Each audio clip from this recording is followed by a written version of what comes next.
Hello and welcome. We recently posted a video called "The Phantom Flyer the Authorities Couldn't Catch." In it is the sad tale of Keith Wilkin, an unlicensed pilot who crashed a borrowed Edgar Percival 9 aircraft.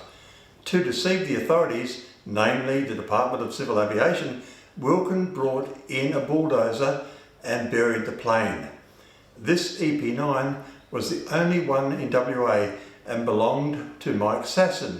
Its disappearance raised questions. An airworthiness officer, Bill Scott of DCA, came to Sasin for answers. You didn't mess with DCA.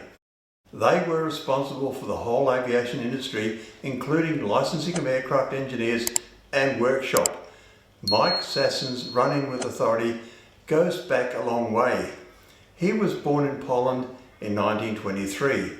In 1939, when Russia invaded Poland, he was arrested for political activities and deported to Russia to serve 10 years of brutal hard labour. It was the Polish, Russian and British government's desire to form a Polish force to fight their common enemy, the Germans, that saw him released to join the Polish Air Force.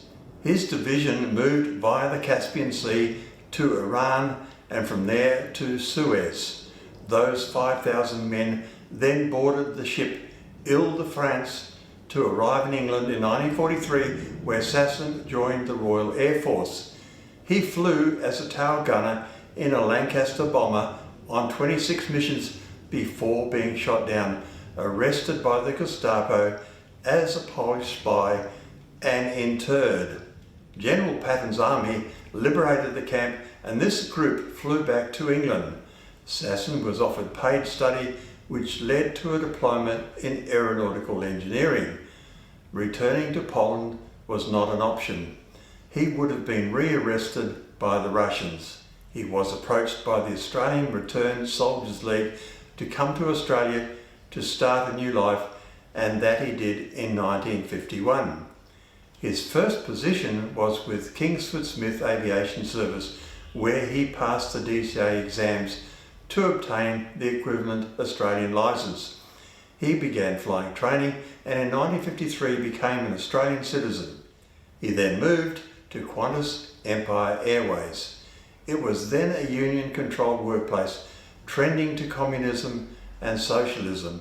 His memories of that kind of regime was too raw, and so he resigned, joining Ad Astra Airways.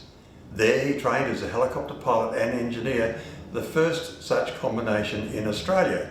It was here that his first brush with DCA's bloody-mindedness came about.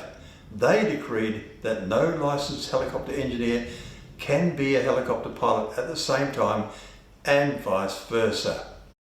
The second run-in with the DCA was at Sale in Victoria, where he had set up an engine overhaul workshop as well as subleasing a hangar from Mackenzie Flying School at Moorabbin Airport. This hangar had been built on Crown land controlled by DCA.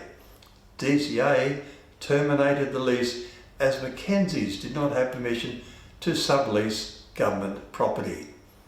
His was just the second such maintenance facility on the airport and would be sorely missed by aircraft owners. DCA had taken 18 months to come to that decision, a decision that Sasin felt was political payback to his objection to the helicopter ruling. So, Plan B, run-in number 3. He had bought an ex-Air Force Igloo style hangar and applied to have it erected at the airport.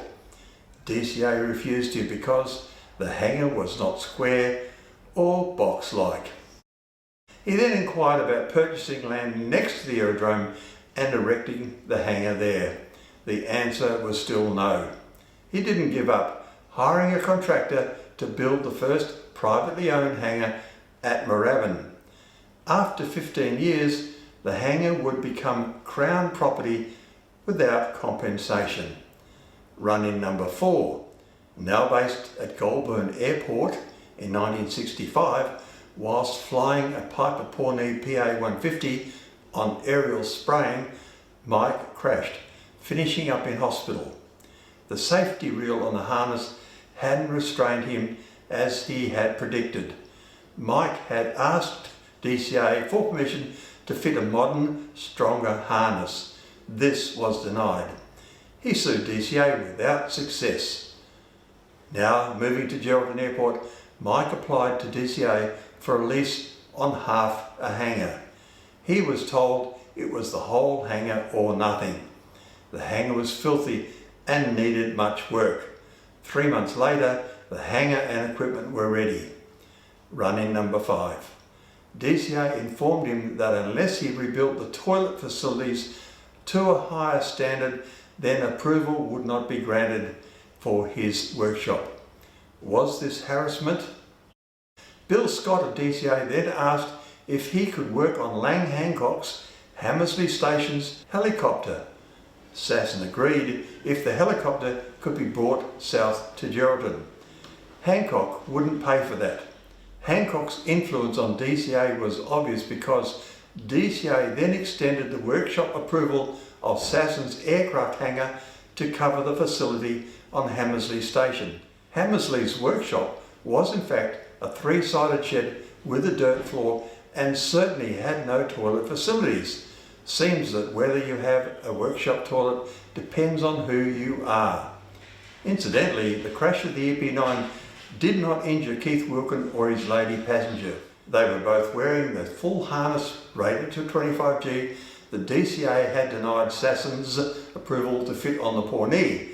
Today, the Department of Civil Aviation no longer exists. CASA, the Civil Aviation Safety Authority, oversees the safety of the aircraft industry and, in their code of conduct, state their ethical principles, which are to act with integrity, impartiality, responsibly to public interest, accountability and honesty. About time. Thank you for watching. Please comment, like, subscribe and hit that notify bell to promote new content.